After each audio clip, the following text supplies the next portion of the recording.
Bueno, vamos a ir arrancando, si les parece, mientras esperamos que se sume Dina, que es otra de nuestras invitadas.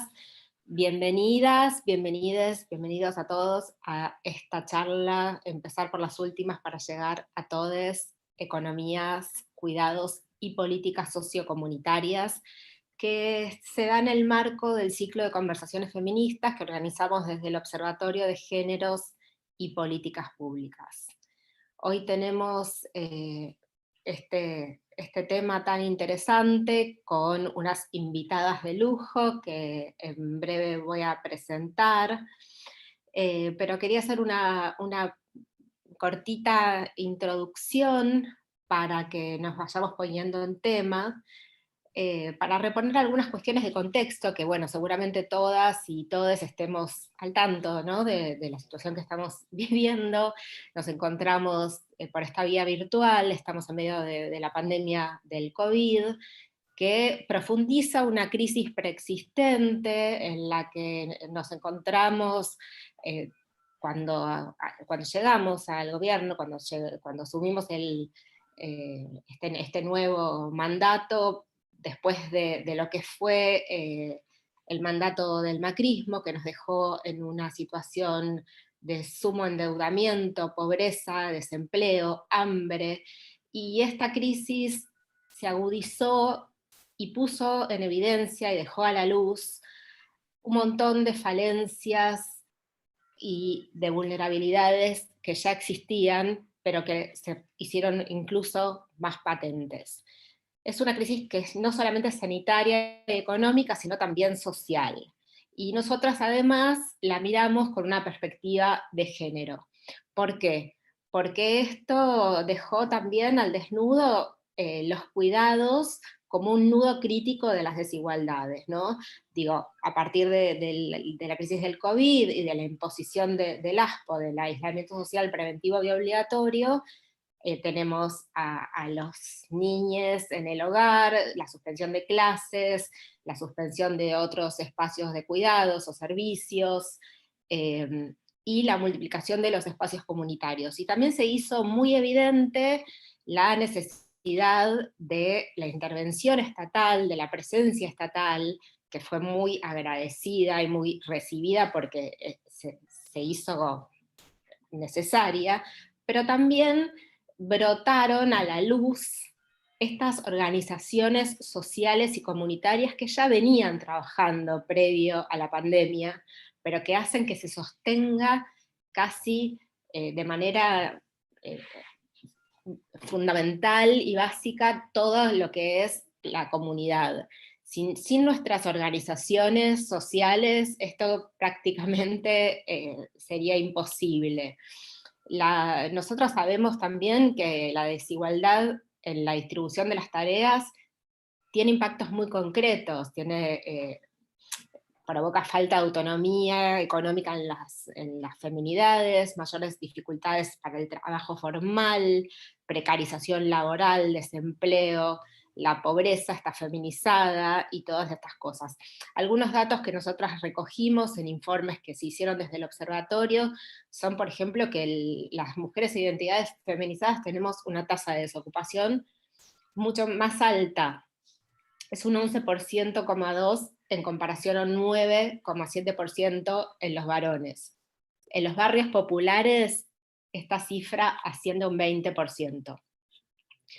Tenemos los trabajos también más precarios, y eso repercute, por supuesto, en nuestro nivel de ingreso. Entre el 10% de la población más pobre, el 70% somos mujeres. También, al ser las principales cuidadoras, dedicamos un promedio de 7 horas diarias a las tareas de cuidado, que obviamente no son ni reconocidas ni remuneradas, ya lo sabemos, y eso es una de nuestras luchas.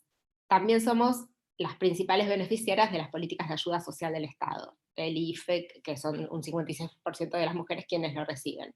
Y también formamos parte de esto que se llama la población que servicio, ay, no me sale la palabra ahora, de emergencia, la población que es servicio indispensable, como las enfermeras, que es una población eminentemente feminizada, un oficio. En cuanto a los barrios, antes de la pandemia había un registro del RENAVAP que había detectado una cantidad de 4.416 barrios populares en todo el país. Pero sabemos que es bastante posible que al final de la pandemia, con esta crisis recrudecida en todas las áreas, los barrios sean más, se multipliquen porque es imposible pagar los alquileres, porque la gente pierde sus hogares, pierde sus trabajos, pierde sus empleos, y esto se ve en lo que pasó este fin de semana, bueno, y que ya viene pasando hace varios meses, que son las tomas de tierras, donde se pone en tensión algo muy importante para debatir, me parece, que es la relación también entre Estado y organizaciones sociales. En ese sentido también es necesario destacar la importancia y la relevancia de las redes solidarias, de estos espacios sociocomunitarios que dan respuesta a estas necesidades en los territorios, y que son de especial importancia en la necesidad, en el diseño y la implementación de cualquier política pública. Las políticas públicas tienen que darse en diálogo con las organizaciones sociales. No se pueden dar políticas públicas, creo yo, creemos nosotras desde el observatorio, sin el diálogo con las organizaciones comunitarias. Para pensar un futuro post-pandemia tenemos que pensar una nueva normalidad que no solamente reconozca, valorice y jerarquice los trabajos de cuidados, que los conciba como un derecho fundamental en las políticas públicas, y que coloque la sostenibilidad de la vida en el centro.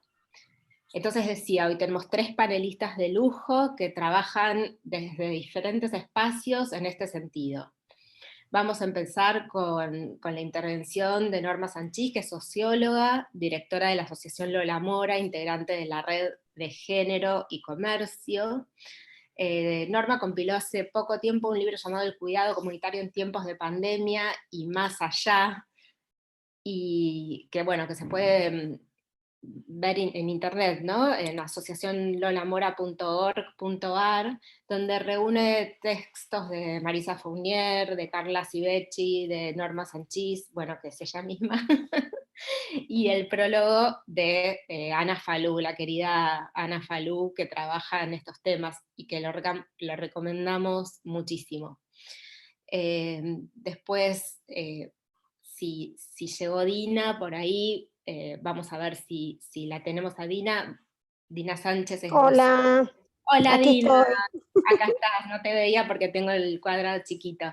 Buenísimo, entonces después vamos a darle la palabra a Dina Sánchez, vocero nacional del Frente Popular Darío Santillán, dirigente de la UTEP, migrante, madre feminista y trabajadora de la economía popular, y va a cerrar el panel la diputada Claudia Bernaza, diputada por el Frente de Todos, secretaria bicameral de Derechos de Niñas, Niños y Adolescentes, coordinadora general de comisiones y responsable del Instituto Patria, docente, ingeniera y doctora en ciencias sociales. Bueno, me saco el sombrero por ustedes y las escuchamos con muchísimo interés. Norma, entonces, si querés tomar la palabra. Bueno, muy bien, buenas tardes y muchas gracias por la invitación. Es muy, muy interesante el espacio. Me tocó estar en la inauguración del observatorio hace unos años y creo que los aportes que vienen haciendo son muy interesantes realmente. Pero además hoy es un día muy especial y el título de este ciclo, Empezar por las últimas. Hoy es el día de la despenalización del aborto y la legalización del aborto en toda América Latina, y creo que justamente son las mujeres más vulneradas y vulnerabilizadas las que pueden correr mayores riesgos con el aborto clandestino, y me parece absolutamente importante tener presente esta perspectiva desde todos nuestros trabajos. Bueno, en estos meses de crisis sanitaria que nos toca enfrentar, vemos los tremendos impactos en la economía, en los trabajos, en las relaciones sociales, afectivas, en las subjetividades y también, por supuesto, en los cuidados. El COVID realmente viene a desbaratar una organización social del cuidado que estaba consolidada, estereotipada, establecida, y que también era, y es, y sigue siendo, insoslayablemente desigual e injusta. Está claro que quienes tienen más recursos tienen un menú de opciones para poder elegir las formas de resolver más adecuadamente sus necesidades de cuidado y las de su familia, y que los sectores de menores ingresos enfrentan severas restricciones para acceder a cuidados y cuando acceden a veces son de muy poca calidad. Pero la organización social del cuidado también es desigual e injusta porque se asienta en una división sexual del trabajo que es jerárquica, que es persistente, que es discriminadora, a pesar de los cambios de época, algunos ajustes, algunos reacomodamientos, pero básicamente se siguen manejando de una manera absolutamente injusta. Posiblemente esta crisis de la organización social de cuidado a nivel de las familias, de la sociedad, del país entero, quizás esté contribuyendo a dar visibilidad a los cuidados como un elemento fundamental para la sobrevivencia personal, familiar y social. Pero también la crisis agrava las desigualdades. No sabemos si es posible que se esté percibiendo detrás de los cuidados toda la carga de trabajo que implican. Es todo un espacio que tenemos que pensar y analizar y dejar estacionar un tiempo para poder ver qué está pasando y cuáles van a ser las consecuencias reales de esta crisis. Bueno, las ciencias sociales están dando cuenta desde hace muchos años del carácter imprescindible de los cuidados en la reproducción personal y social. La CEPAL dice que el acto de cuidar se considera un trabajo porque implica tiempo, conocimientos, recursos, desgaste de energías, y también porque genera valor. Y genera valor no solo para quien se beneficia directamente, sino también para el conjunto de la sociedad. Las economistas feministas en años más recientes empiezan a hablar de economía del cuidado, porque de alguna manera hace falta señalar y remarcar que los cuidados generan valor económico. Se señala su papel fundamental como sostén de toda la actividad económica, de los procesos productivos, del mercado, de la provisión de fuerza de trabajo. Desde esta mirada, el trabajo de cuidado que se realiza desde los hogares es imprescindible para que el capital cuente cada día con fuerza de trabajo que está alimentada, que está disponible, que está descansada o más cansada, pero que está educada y que está dispuesta a incorporarse en el proceso productivo. En consecuencia, el trabajo de cuidado es esencial para la reproducción de la forma capitalista de organización de la economía. Ahora, la familia es el lugar privilegiado de cuidados. La literatura clásica sobre el tema alude a otros vértices también que confluyen en prestar cuidados. El Estado sin duda es fundamental, con un rol muy importante desde las políticas de protección social, desde las políticas sociales. Hay un tercer vector que sería el sector privado, que, bueno, pueden señalarse las prestaciones de las empresas en algunos casos con bonos o establecimientos para el cuidado de hijos de trabajadoras, sobre todo, y en algunos casos de trabajadores también. Pero forma parte de este vértice las transacciones del mercado, como la contratación de servicio doméstico, cuidadoras a domicilio. El cuarto vértice se menciona siempre al final como la comunidad o las organizaciones de la sociedad civil, o digo en los estudios académicos, ¿no? La investigación, o el tercer sector, a veces, así esas formulaciones muy vagas, sin mucha definición, es el más invisible para ciertos sectores de la sociedad y de los medios de comunicación, de los estudios, de las investigaciones, a pesar de que tiene una enorme relevancia en territorios y poblaciones en condiciones de vulnerabilidad. Comparte, como todos los cuidados en distintos ámbitos, que está liderado básicamente por mujeres. Son muy escasos los hombres en el trabajo comunitario y cuesta mucho verlo en términos de trabajo, sobre todo si no es pago. Bueno, cuando no hay una transacción, un intercambio monetizado en una economía capitalista, no se considera trabajo. Entonces se pierde el carácter de trabajo.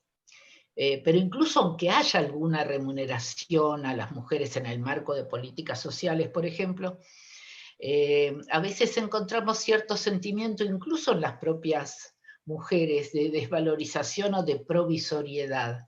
Es como que no es un trabajo del todo verdadero. Ahora, en Argentina, igual que en toda América Latina, predomina una concepción familistica y maternalista del cuidado. Es decir, que la familia es el lugar privilegiado y las mujeres son las principales responsables, casi insustituibles.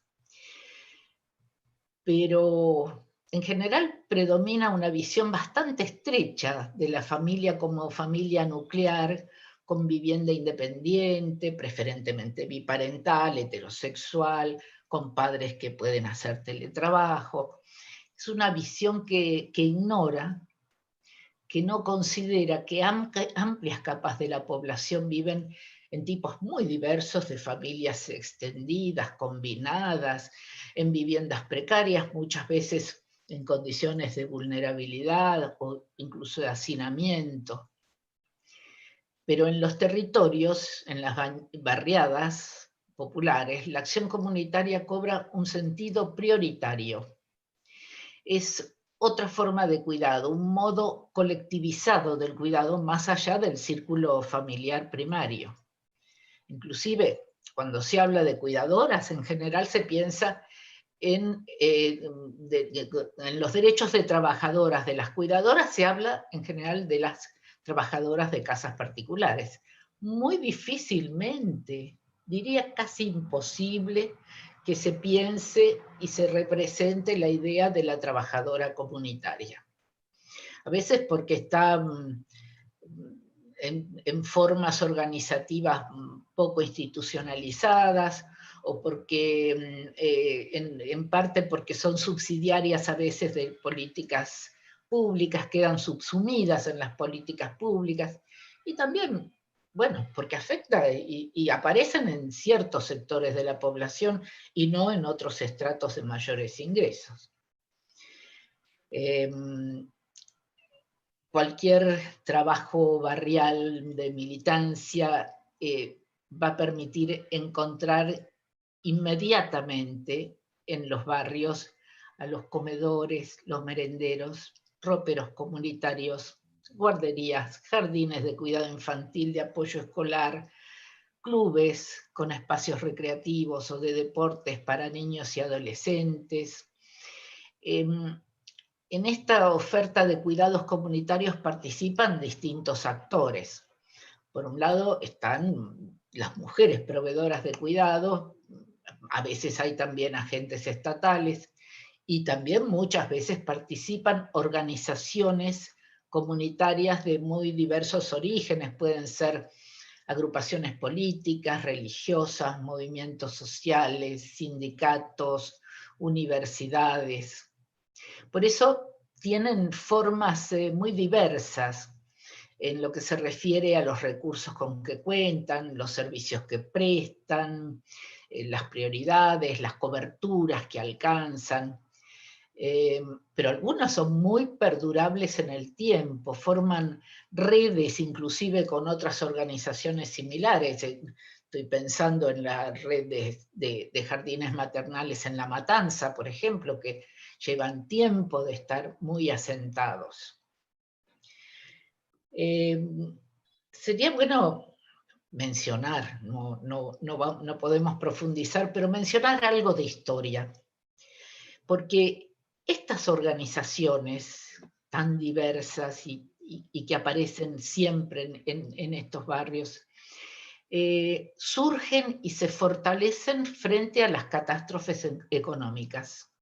En nuestro continente siempre, por eso digo, no solo Argentina, en América Latina siempre aparecen organizaciones y liderazgos de mujeres a niveles locales cuando hay alguna crisis económica, una crisis social en Perú, en Chile, en Colombia, en Brasil, encontramos experiencias en esta línea. Y nuestro país tiene una rica historia de tejido social a nivel de los territorios, de solidaridad, de formas organizativas, liderazgos en las barriadas y comunidades. Estas tramas emergen siempre en épocas de crisis, como por ejemplo en los años 80 se empezaron a registrarse de una manera muy fuerte en aquella llamada década perdida, la década de la crisis de la deuda. Ahora no podemos extendernos, pero que sumió a los países endeudados en una profunda debacle económica y tuvieron que salir las mujeres y estas organizaciones comunitarias a paliar la situación de las poblaciones que caían más y más en la pobreza. Poco después, en los 90, el neoliberalismo, las políticas de ajuste, el retiro del Estado, el recorte del gasto social, y la ausencia del Estado tendió a ser compensada por la organización social y comunitaria. Se dio un crecimiento de las organizaciones de cuidado infantil impresionante en esos años. Hay datos concretos de cómo se multiplicaron las organizaciones, y los servicios y la cobertura.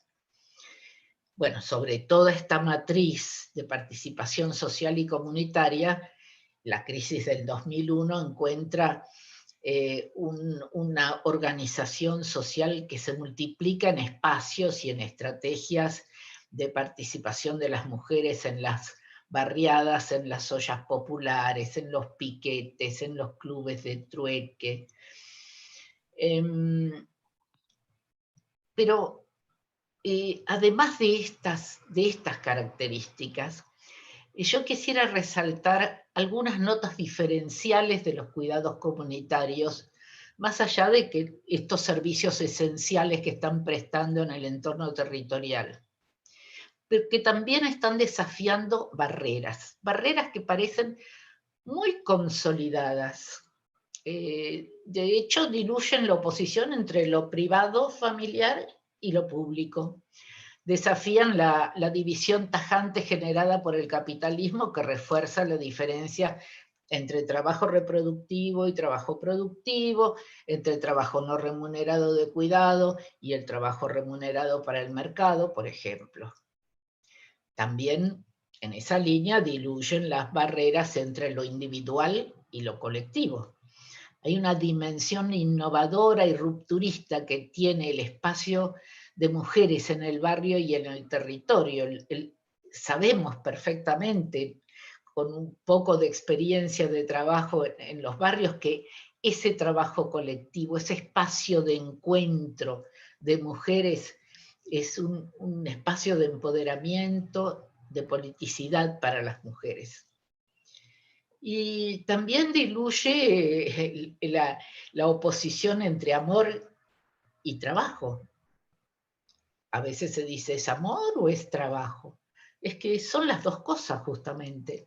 La mayoría de las organizaciones y el trabajo barrial surge como trabajo militante, altruista, de empatía, de solidaridad, de compromiso, pero también es trabajo, y un trabajo muy esforzado, que está sustituyendo y complementando lo que la familia por sí sola no puede y donde el Estado no llega o no alcanza.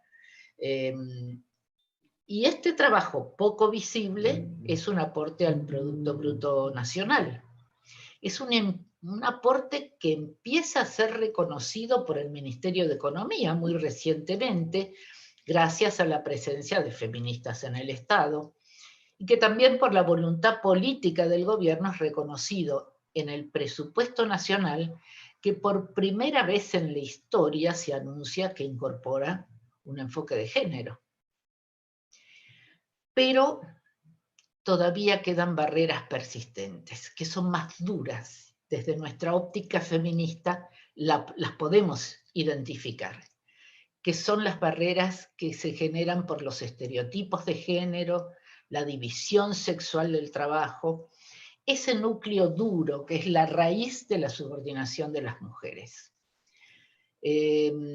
A veces se habla de la necesidad de reconocimiento, de remuneración, del trabajo de cuidado en la familia o en la comunidad, pero se soslaya que el núcleo real es la dilución de esos estereotipos de género y de esa división sexual del trabajo. Esto es lo que nos diferencia como enfoque feminista, en mi opinión. Este es un tema que nos interpela como feministas y convoca al Estado para pensar las políticas sociales y comunitarias que permitan mejorar las condiciones de trabajo y de vida de las cuidadoras comunitarias como una de las vías para una construcción de un sistema de cuidados de mejor calidad y mayor alcance. No es casual que hoy nos estemos planteando estos temas. La presencia de feministas, no sé si masiva, pero con seguridad estratégica en muchos andariveles del Estado. La decisión del gobierno y la larga y consecuente historia del movimiento de mujeres de Argentina confluyen para que hoy los cuidados invadan la agenda pública.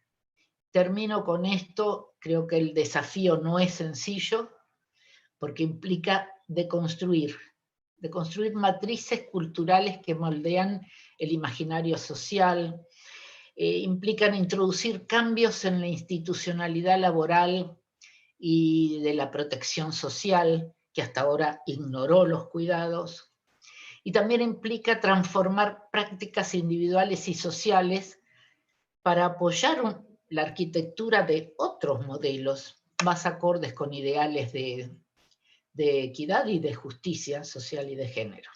Bueno, aquí dejo. Muchísimas gracias, Norma. La verdad que es súper interesante toda tu intervención. Anoté varias cosas.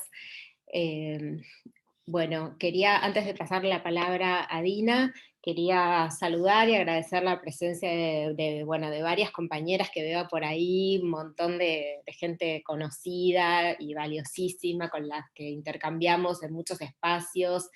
Anita Cafiero, con la que estuvimos durante todo el año en el equipo técnico de género, Marisa Fournier, Victoria Freire, la presidenta de nuestro observatorio, bueno, un montón de personas más, y algunos varones que, como decías antes, es interesante, como decía Claudia, que se sumen a estas problemáticas que nos atañen a todos como sociedad, a todos.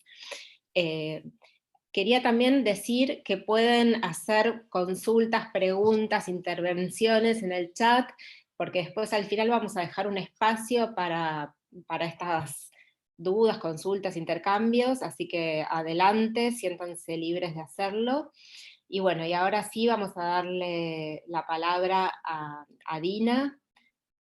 Voy a volver a presentarla por si alguna persona entró tarde. Dina es vocera en realidad del Frente Popular Darío Santillán, dirigente a Dina Sánchez de la UTEP, migrante, madre feminista y trabajadora de la economía popular. Dina, te damos la palabra.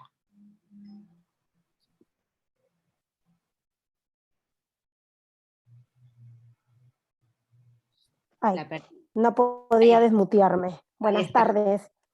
Bueno, buenas tardes a todas. ¿Me escuchan bien? Sí, perfecto. Bueno, buenas tardes a todas, a todos y a todes. La verdad yo me anoté un montón, bueno, varias cosas, ojalá pueda tener tiempo para poder meter todo. Bueno, en primer lugar yo quiero agradecer la invitación a las compañeras del observatorio, saludar y felicitar, ¿no?, la iniciativa. Yo siempre soy de decir que estos espacios, estos encuentros, a pesar de todas las dificultades que estamos viviendo, ¿no?, en nuestro caso, atendiendo urgencias, desde teniendo los comedores funcionando de día y de noche, dando respuestas colectivas en situaciones de violencia a muchas compañeras, a muchas vecinas. Me parece que generar estos espacios de reflexión para pensar el mundo hacia adelante son necesarios y son imprescindibles, ¿no? Ahí, respecto a este tema, estuve como haciendo algunas reflexiones, y la primera es esto de lo que la pandemia puso a la luz, ¿no? Cosas que ya venían pasando, pero que parecía que estaban como escondidas, desde la importancia de la tarea de los cuidados hasta la desigualdad brutal que existe en la Argentina, y que no son cosas que pasan ahora, que pasan de antes, pero que algunos empezaron recién a ver con la pandemia. No es lo mismo claramente una cuarentena en un barrio privado que en un barrio popular, no es lo mismo una persona que tiene un trabajo y un salario asegurado que una persona que vive en un barrio popular, donde no hay agua, donde no hay luz, en condiciones de hacinamiento, y que muchas veces tiene que incumplir la cuarentena porque tiene que hacer changas para poder sobrevivir, ¿no? Nosotros en los sectores populares ya veníamos siendo golpeados, y la pandemia vino a profundizar y a resaltar más esas igualdades que ya existían. Por un lado, quedarse en casa era y sigue siendo fundamental para poder frenar el avance del COVID, pero también a veces se hace imposible para una porción importante de la clase trabajadora, que depende justamente de lo que decía antes, ¿no?, de incumplir una cuarentena para poder seguir subsistiendo, ¿no? También este aislamiento vino a profundizar la violencia, y inclusive las mujeres travestis, trans, sobre todo fueron doblemente excluidas, ¿no? Porque no pudieron sostener un alquiler, y a pesar de haber un decreto que no permitía avanzar con los desalojos, muchas de estas compañeras se quedaron en la calle. Sin embargo, a pesar de este panorama oscuro que queda resaltado justamente con la pandemia, a pesar de eso, nosotras no solo no bajamos los brazos, sino que nos pusimos en la primera línea de batalla contra el coronavirus.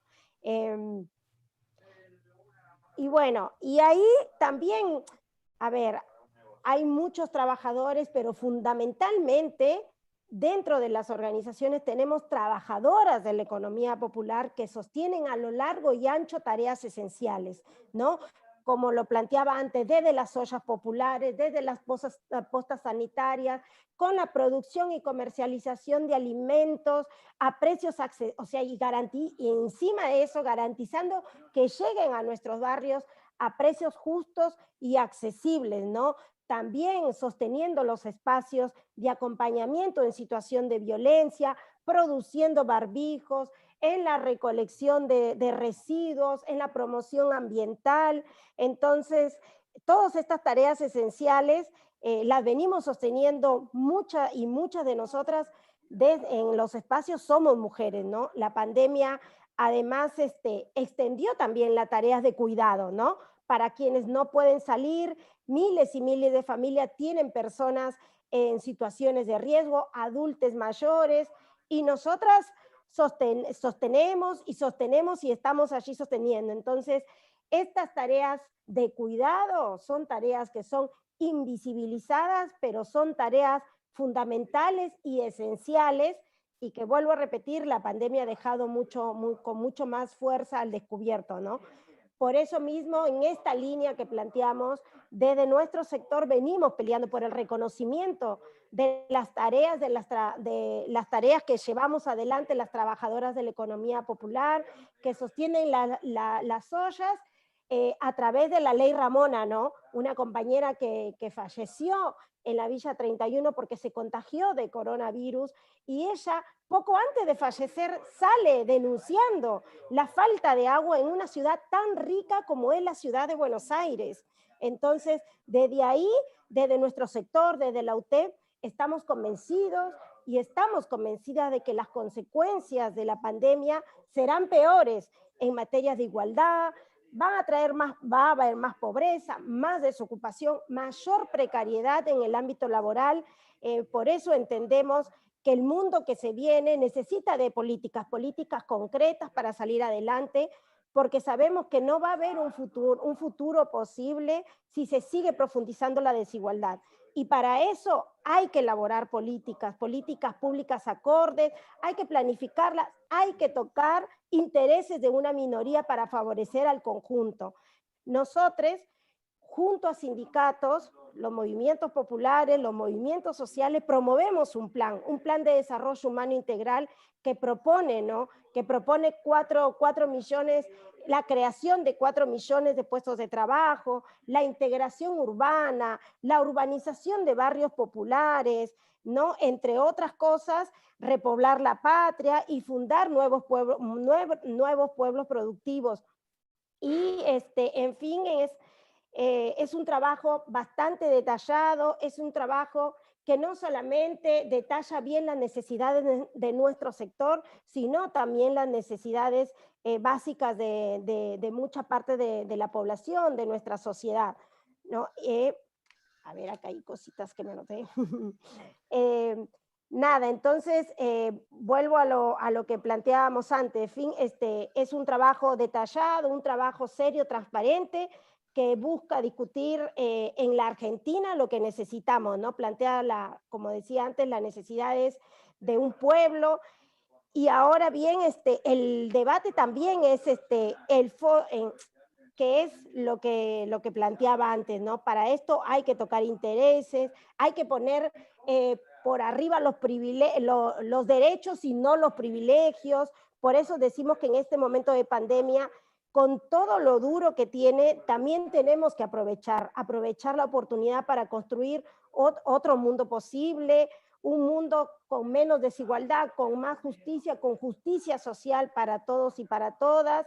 También es importante que avancemos en el cuidado de la madre tierra y dar pasos concretos hacia la soberanía alimentaria, una economía que se centre en la vida y no en la ganancia, en la cooperación y no en la acumulación. Son tareas centrales y urgentes.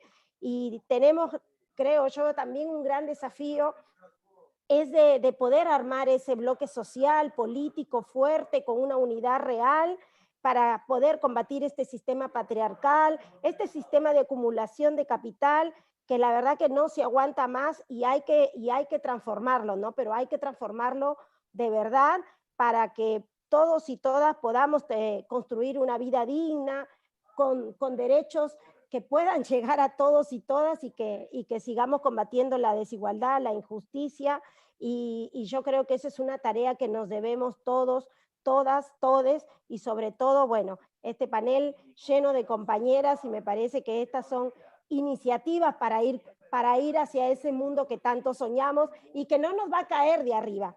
Claramente a nosotras, sobre todo a nosotras las mujeres, no nos cae nada de arriba. Todo lo que obtenemos es gracias a la lucha, gracias a la organización, y me parece que ese es el camino en que tenemos que ir, compañeras. Las abrazo a la distancia y me parece que que ya viendo este panel, yo creo que vamos a poder llegar a ese mundo que tanto soñamos, a ese mundo más justo, más igualitario, para poder combatir este sistema patriarcal y este sistema machista, donde muchos, y sobre todo donde muchas, venimos sufriendo un montón de injusticias. Así que muchas gracias por la invitación nuevamente, y bueno, espero que podamos compartir en algún momento otros espacios para seguir discutiendo, debatiendo, construyendo, proponiendo, así como venimos desde nuestro sector, desde mi sector, de trabajadores y trabajadoras de la economía popular haciendo propuestas. Me parece que nosotras también hemos dado pasos avanzados y creo que ese es el camino. Así que nada, muchas gracias por la invitación. Muchas gracias, Dina. Muchas gracias a vos. Hermoso escucharte con ese entusiasmo en estos días tan difíciles que venimos pasando. La verdad que hermoso. Muchas gracias. Bueno, le vamos a dar la palabra ahora a Claudia Bernaza, diputada por el Frente de Todos, que bueno, que ella nos va a hablar de proyectos concretos en los que está trabajando el bloque y ella sobre estas políticas. Y después, repito, vamos a hacer un espacio para intercambiar, para el debate, así que pueden ir pasando preguntas y consultas, intervenciones en el espacio del chat. Claudia. Hay que habilitarle el micrófono. Ahí está. A ver, no se oye.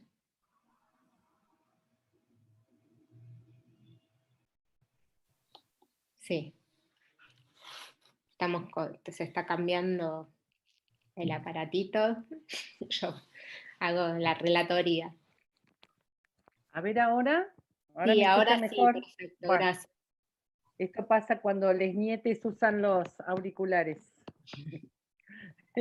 Bueno, acá estamos. Siempre un placer estar con Dina, una genia, la compañera. Siempre un placer estar con Norma Sanchís. Gracias por este espacio. Y además me parece que en este trío de mujeres que estamos hablando se resume la acción, la reflexión y la legislación. Así que avancemos con la parte que me toca a mí de este tema. En primer lugar, quiero empezar con un comentario que hizo una revista de humor que se hizo muy famosa, una revista francesa, Charles Hebdo, que respecto de la pandemia dijo que lo que puso en claro la pandemia es que los trabajos esenciales, que era la palabra que hoy no te salía, los trabajos esenciales, ¿sí? Esa era tu palabra, esa era tu palabra. Los servicios esenciales o los trabajadores y las trabajadoras esenciales son los peor pagados de este sistema. Desde los que curan, los que cuidan, los que recolectan residuos, justamente son los y las laburantes peor pagados. Entonces, con eso quiero empezar, y con lo segundo que quiero poner en el marco de esto es que muy tempranamente en el decreto de aislamiento aparece en uno de sus artículos la excepción que se hace a los comedores y merenderos comunitarios. Entonces, muy rápidamente se supo y sabía el gobierno, porque tiene un corte popular, y en esto se notó absolutamente, se sabía que esto era imposible de transitar, este tiempo era imposible de transitar sin los cuidados comunitarios. Cuidados que van desde lo que hacen nuestras casas de niños, nuestros comedores, nuestros clubes, en materia de abrazo, en materia de una pedagogía de cercanía, pero sobre todo y muy concretamente en el aislamiento, en lo que hacen en materia del cuidado de un plato calentito de comida cada día. Entonces, la pandemia lo que hizo fue poner en evidencia, no solo por las medidas de gobierno, sino porque para la ciudadanía se empezó a hacer evidente que había cosas que no son solamente denuncias que hay que hacer para que el Estado se ocupe. Hay cuestiones que es la propia comunidad la que se tiene que ocupar. Y una de las cuestiones que la comunidad debe autogestionar, seguramente con la aparición del Estado fortaleciendo y legislando, es el cuidado. Y ese cuidado, si nosotros vamos a un tipo de modelo social que sea un modelo cooperativo, solidario, colaborativo, de enfoque comunitario, ese cuidado no va a ser solamente doméstico, no va a ser solamente el interior de cada familia nuclear. Ese cuidado tiene estrategias comunitarias, porque además son esas estrategias comunitarias las que nos educan, nos forman, nos abrazan y resuelven muchas veces aquello que la familia nuclear no puede resolver. Estas redes comunitarias del cuidado que nos acompañan desde el fondo de los tiempos y desde los pueblos originarios, estas redes comunitarias fueron absolutamente heridas y casi heridas de muerte por el liberalismo, y ni que hablar por el neoliberalismo.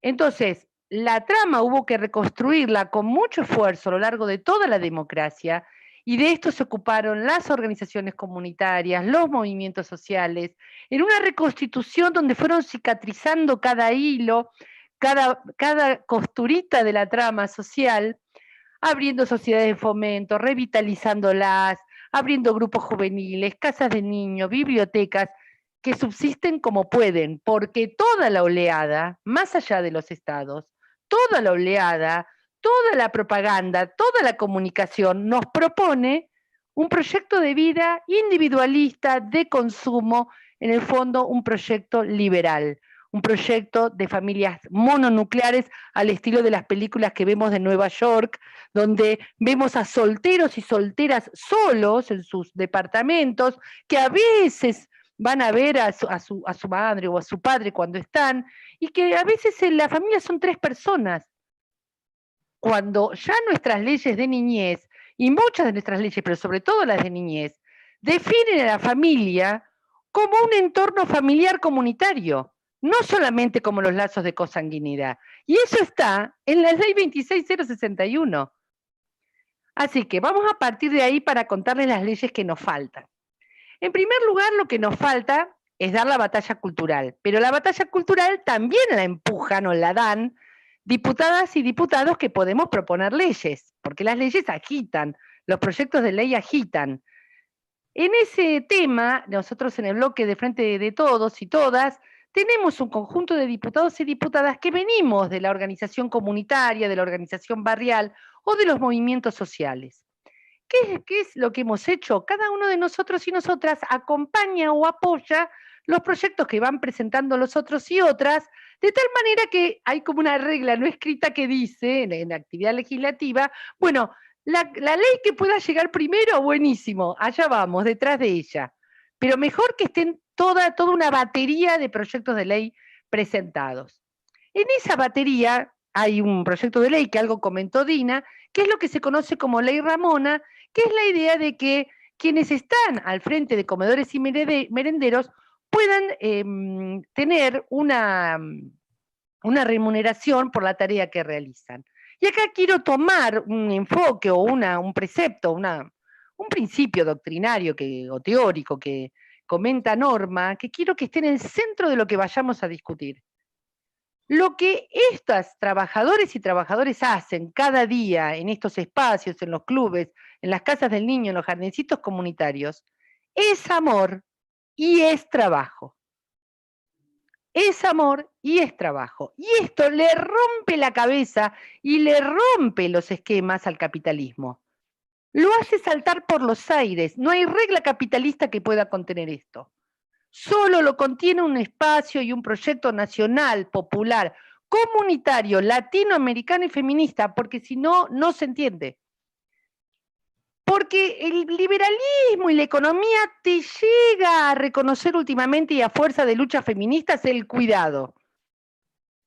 Pero si además le decís que el cuidado es comunitario, y si además le decís que eso es trabajo, pero que sin el componente del amor, es un tipo de trabajo que no sirve, o sea, es trabajo con amor, con pasión, con compromiso, no saben en qué Excel ponerlo, no tienen Excel donde volcar ese concepto. Así que bueno, vamos por nuestros propios principios. Y en ese principio propio, en el caso de mi despacho, estamos presentando una agenda de 3 proyectos de ley que van muy en línea con el reconocimiento del trabajo comunitario. Un trabajo al que no le ponemos género. Y esto lo hacemos a propósito, porque creemos que si le pusiéramos un género femenino a ese trabajo comunitario, no hacemos más que cumplir con un mandato del patriarcado, que es creer que el trabajo comunitario es solo de las mujeres. Y nosotros creemos que no tiene género y que las leyes tienen que hacer docencia en esa materia. Entonces hemos hecho un proyecto de ley para trabajadores y trabajadoras comunitarias, sin distinción de género, para el trabajo comunitario en general. Bien, ¿qué dicen estos 3 proyectos de ley de mi despacho? El primero es un proyecto de ley de reconocimiento y fortalecimiento de las respuestas comunitarias. En el caso mío, en materia de niñez y adolescencia, porque es el tema que me corresponde, pero esto que te estoy comentando vale para radios comunitarias, para actividades deportivas o para actividades culturales. ¿Qué dice el proyecto de ley? Que el Estado, antes de tomar cualquier medida de restitución de derechos frente a la situación de niñas, niños y adolescentes, antes tiene que ir por la respuesta comunitaria, como respuesta preferente. Ir a su encuentro o generarla, ayudar a generarla y fortalecerla. Eso cambia absolutamente el enfoque de las políticas públicas. Y lo que está en el fondo de ese proyecto de ley, lo que está por debajo de ese proyecto de ley, es comprender que el espacio de lo público tiene actores estatales y actores no estatales, o mejor dicho, actores comunitarios, a los cuales vamos a dejar de llamarlos ONGs, sociedad civil, y todo ese lenguaje académico y de los organismos internacionales que vienen a tratar de ocultar aquello que es doctrina de nuestro pueblo desde el peronismo y desde mucho antes. Somos comunidad organizada. Somos una comunidad que camina en la historia y sabe organizarse desde el siglo XIX y desde mucho antes también. Somos lo comunitario en la historia de América Latina. ¿Qué es esto de las ONGs? ¿Qué es esto de definirnos por lo que no somos? Así que, con ese enfoque, nosotros también somos lo público.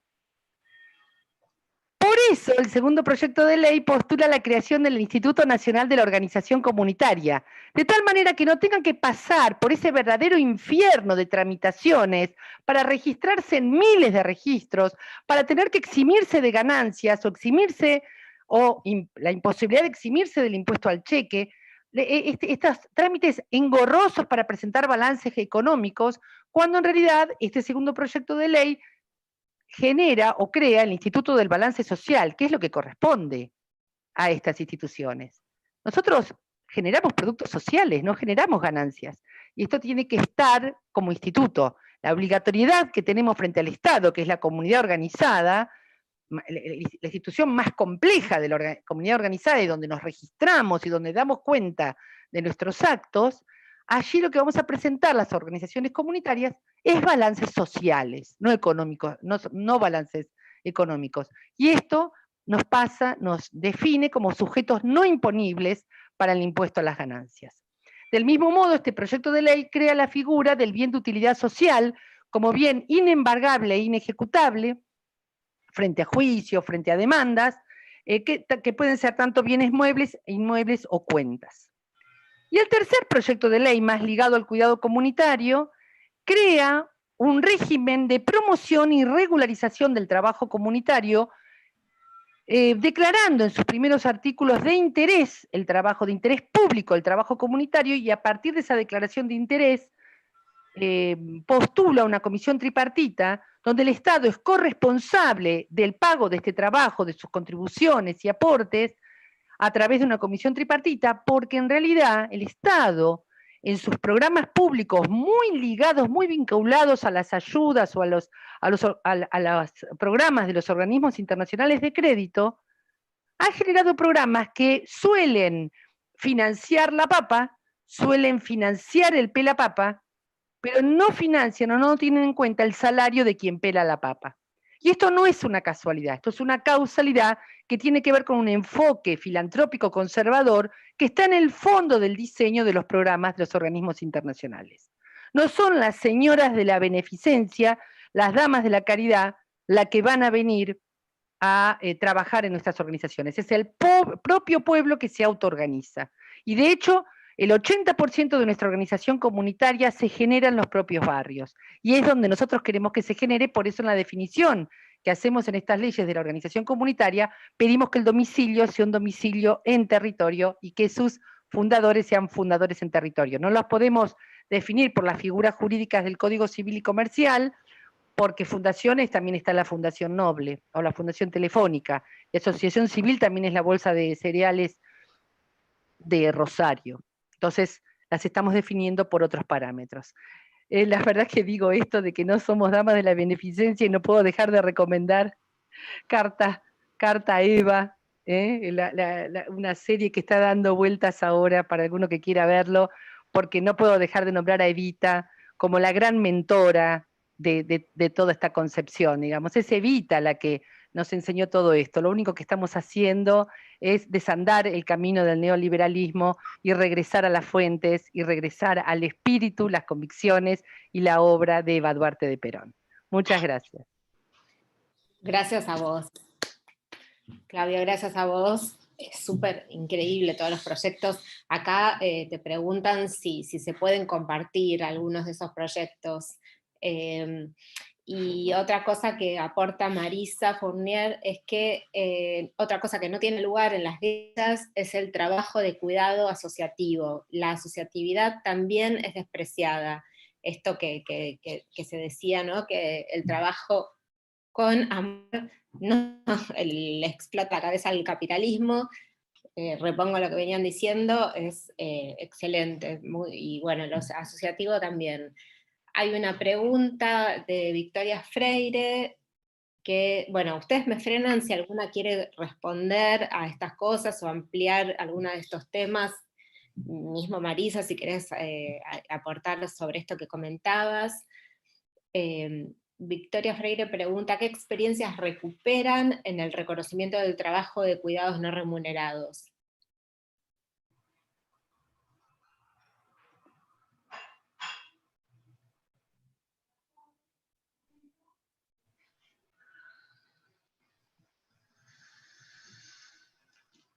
Dale, responde Claudia, sí. Estás habilitada, a ver. Ahí está, listo, gracias. Ahí justo lo que pasa, estaba tratando, ahí voy a poner en el chat, ahí lo acabo de poner, está el link a todos los que he comentado, están subidos, tienen número de expertos y sus copias están link que acabo de compartir, pero vuelvo a insistir, no es solo la presentación por vía administrativa, hay que generar mucha presión y mucha militancia social, hay que hacer todo un trabajo militante alrededor de estos proyectos de ley para dar esta batalla cultural, porque si no van a dormir el sueño de los justos estos proyectos.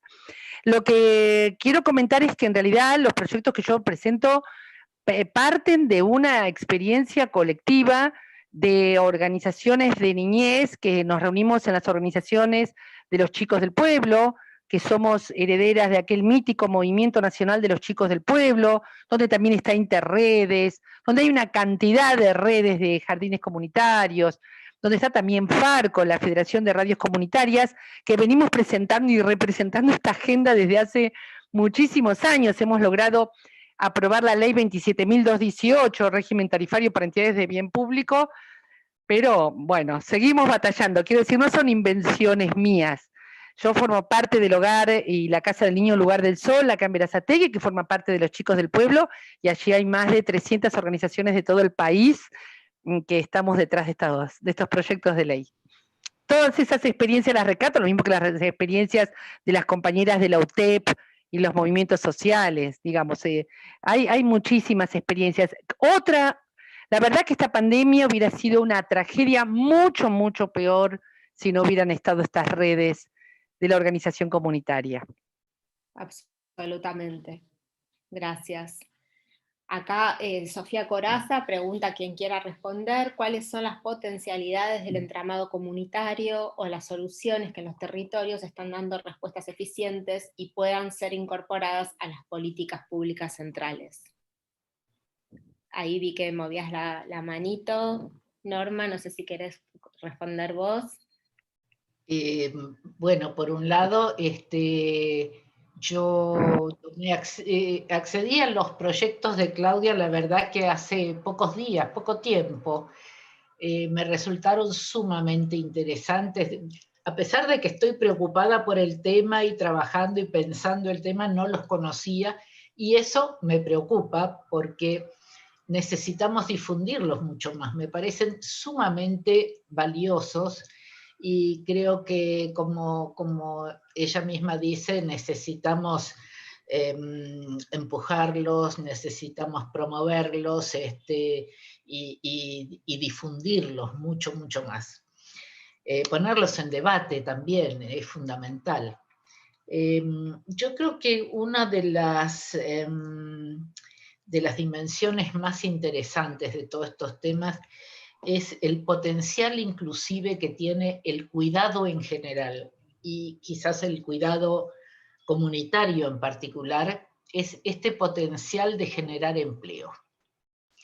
En un mundo donde el empleo es un bien escaso, cada vez más escaso, no solo por políticas públicas que puedan llevar a eso, sino también porque hay desarrollos tecnológicos, porque hay robótica, porque hay tecnologías que van reemplazando al trabajo humano, donde por más que haya voluntad política no se puede inventar y seguir inventando trabajos en lugares que ya no tiene sentido que existan. Me parece que todos los trabajos ligados a la vida, al cuidado, es un área que justamente se viene haciendo, no está reconocido como trabajo y que genera un potencial impresionante que requiere ser pensado en otros términos, que requiere tener derechos reconocidos, estatutos propios de condiciones para el ejercicio de ese trabajo y de esas actividades y servicios, que se requiere incluirlo en estadísticas de una manera bastante más transparente. Bueno, Marisa hablaba de los trabajos asociativos, preguntaba, ni siquiera podemos registrarlos en nuestras estadísticas, las cooperativas, el trabajo asociativo no está registrado, son trabajos por cuenta propia o sí, independientes. Necesitamos revisar y hacer, lo que decía Claudia, una batalla cultural muy importante, pero me parece que esta dimensión en un escenario del futuro del mundo del trabajo tan complejo como se nos viene, más allá de la crisis del COVID y de todo lo que esta coyuntura tan tremenda nos está dando, más allá de eso, los escenarios que se nos plantean en el mundo del trabajo, junto con todos los trabajos ligados a la economía social, tienen un potencial que debemos pensar mucho más y trabajar mucho más, y el cuidado está en el centro, en el eje de estos temas. Gracias, Norma. Hay muchas preguntas. Jorgelina pregunta, ¿es posible hacer un reconocimiento de las tareas de cuidado sin políticas redistributivas y de representación política que lo acompañen? Aprovecho a comentar algo de la pregunta anterior y comento esto, y seguramente Dina tenga más para comentar porque son los grandes peleadores de estas políticas públicas. En primer lugar, siempre fueron las políticas populares o las iniciativas los populares las que terminaron generando las mejores políticas públicas. En el caso de Provincia de Buenos Aires, la tarea de Alberto Morlachetti, Carlos Cajade y todo aquel movimiento nacional de los chicos del pueblo dio lugar al programa de pequeños hogares y al programa de unidades de desarrollo infantil. Por eso Provincia de Buenos Aires tiene las casitas del niño y los pequeños hogares que en muchísimas provincias no están.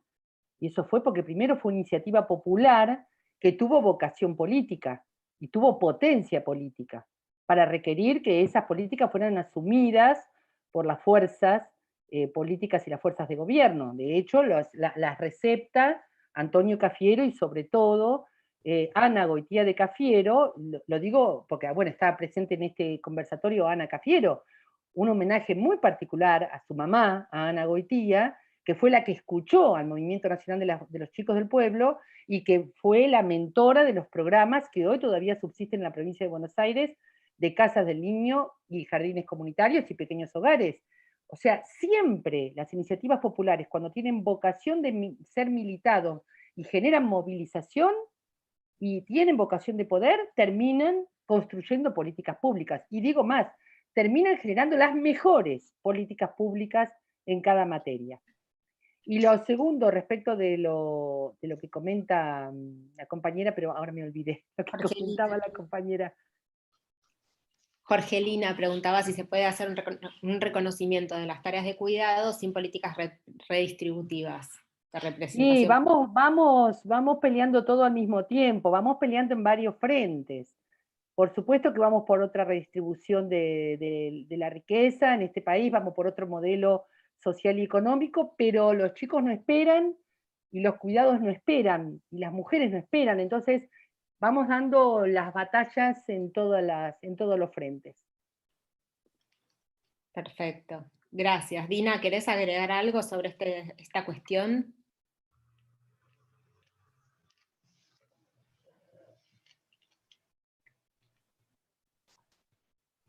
Soy re mala para estas cosas, hay que acostumbrarse.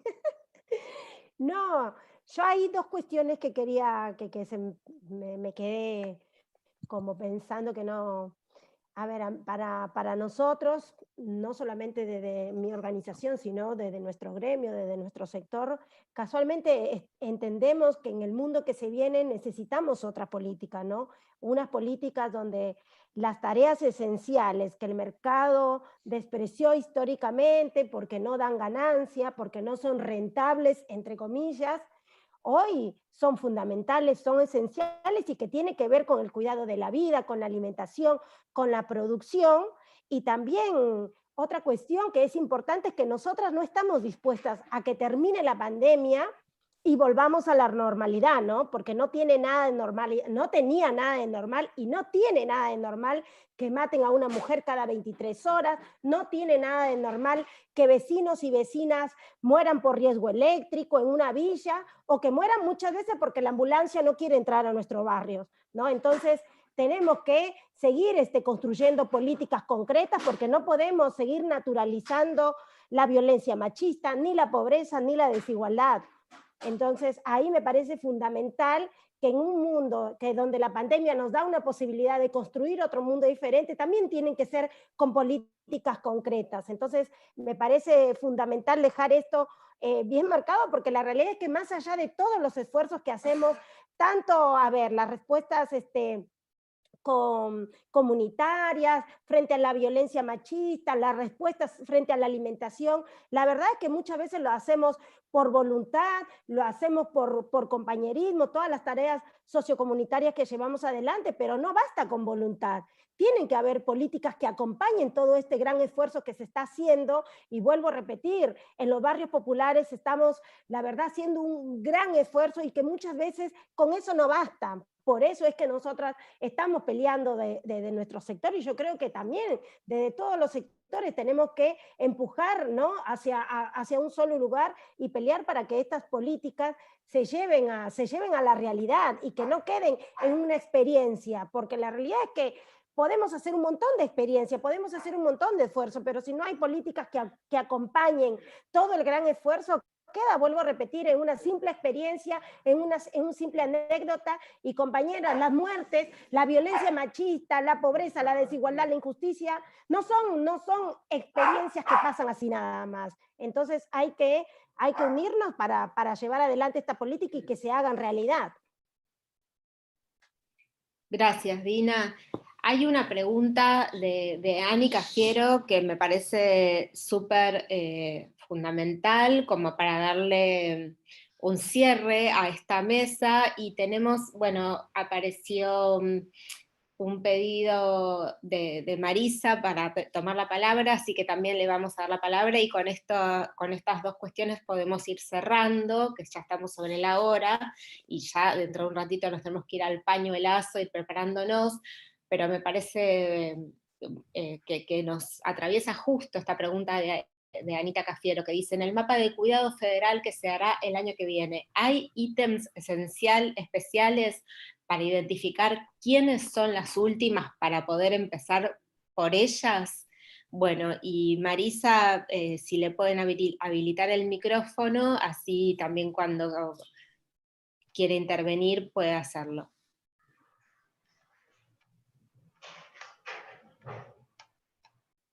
No, me parece, la pregunta, Anita, está buenísima. Solo que tiene que ver con la voluntad político-estatal, porque las organizaciones comunitarias de cuidado son la puerta de acceso a otros derechos, desde la documentación hasta la educación formal, pasando por la salud. Digamos, en cada organización comunitaria se reúne un montón de cuestiones que hacen a las necesidades de no solo las mujeres, sino los niños y las niñas. Entonces, poder pensar de un modo feminista, popular y latinoamericano, políticas de cuidado, debe reconocer el trabajo autogestionado y asociativo de las mujeres y de las jóvenes y los jóvenes que fueron cuidados en estos centros comunitarios en su infancia, como un derecho, ¿no? Como un derecho a ser remunerado, pero esto es política estatal, porque las mujeres no van a dejar de cuidar. En los barrios no se va a dejar de cuidar. No va a haber un paro masivo, por esto que decía Claudia, ¿no? Porque hay amor, porque hay cariño, porque hay responsabilidad política sobre la vida. Entonces, en este punto es el Estado. Si fueran los camioneros, digamos, en tipo de tareas, ¿no? Donde no está necesariamente puesta en juego la vida, se hace paro. Y se para y no importa nada. Pero generalmente ahí están los varones. No están ni las ni los jóvenes, no están los niños, las niñas, y tampoco las mujeres o las disidencias, ¿no? Entonces ahí hay un dilema estatal, que es si se va a apostar por la economía social, por el asociativismo, y se va a reconocer con derechos el trabajo de las compañeras en los territorios.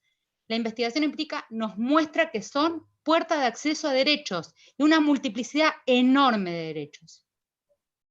Bueno, solo quería aportar eso, ¿no? Es lo que nos viene dando el campo, el conocimiento, y la verdad que el trabajo conjunto con las compañeras y les jóvenes de los centros comunitarios de cuidado infanto-juvenil. Muchas gracias. Si me permiten, no sé si Marina puedo comentar esto ahora. Sí, dale, Claudia, sí. Pero quería agradecer mucho las palabras que dijo recién la compañera, porque la verdad que es exactamente así, No hay forma de encuadrar en los formatos clásicos lo que sucede en estas organizaciones. Y me gustó mucho la definición en el sentido de lo que decía Marisa no, somos puerta de entrada de todos los demás derechos. Por ejemplo, cuando nos dicen, bueno, pero las casas del niño o los jardines, cuando haya doble escolaridad ya está, ¿no es cierto? Confundiendo las tareas de cuidado, de restitución de derechos para que un sujeto niño sea niño, confundiéndolo con la educación.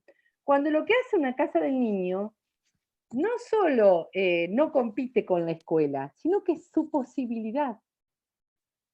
Porque el pibe pasa por la casa del niño o el centrito juvenil o el clubcito de barrio, porque pasa por ahí y hay una mesa y una mano que lo ayuda a empujar el lápiz para que haga la letra A, porque pasa por ahí, logra ir a la escuela. Entonces me parece que hasta en el propio campo nacional y popular hay confusión entre las tareas del cuidado comunitario y las tareas de la educación. Yo en esto, que son primas hermanas, obviamente, no es que estoy dividiéndolas, pero en esto quiero traer a colación las reflexiones de una grande que es asesora del ministro de Educación, de las ideas y conceptos de Graciela Frigerio, que dice que el oficio de apapachar, de recibir al nuevo, de recibir a la nueva, de abrazarlo y de darle un nombre, es una tarea comunitaria. Y ese oficio, ella lo llama el oficio sin nombre. Es tanto el daño que ha hecho el capitalismo que ni siquiera le pone nombre a este oficio, que es el oficio de la crianza comunitaria, que es un oficio que tiene mucho de trabajo, y es un trabajo absolutamente artesanal y capilar. No hay cinta de producción industrial que lo pueda reemplazar, ni hay instituto estatal que pueda reemplazar lo que hace un abrazo. Las edades tempranas son un dato biológico. La niñez no es un dato biológico. La niñez se construye con el oficio de la crianza comunitaria. Para criar un niño hace falta una aldea entera, dice el proverbio africano que muchas de nosotras conocemos. Así que pongamos en el centro de la escena ese oficio sin nombre para darle su lugar, para no confundirlo con otros oficios maravillosos, como son los oficios educativos y los oficios que inician a los pibes y pibas en la vida comunitaria, y además de reconocerlo, démosle las leyes. Démosle las leyes, con una fuerte incidencia del Estado cuando su proyecto de gobierno diga definitivamente que su proyecto va por lo comunitario.